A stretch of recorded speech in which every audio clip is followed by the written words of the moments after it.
It's all so touching. Turn it off, Boswell. I can't take it. Why can't I do something nice like that wacky tycoon? Why can't I give away $1 million? Surely there are some poor people left. An excellent idea, Boswell. Excellent. I'll give $1 million to the neediest schnook in the city. It's most discouraging. Everyone is so prosperous.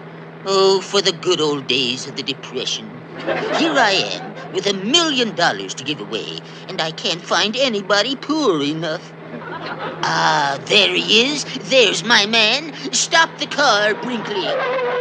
You there, ragamuffin. May I have a word with you? Want the dime, you unfortunate fellow? You keep it. A raffle? You are needy, aren't you? TC? Who's TC? You mean there are others? The alley? Oh, you poor unfortunate creatures. That settles it. Here's a check for $1 million made out to Top Cat. Here, take it to him. You're welcome. All right, Brinkley. Let's go home.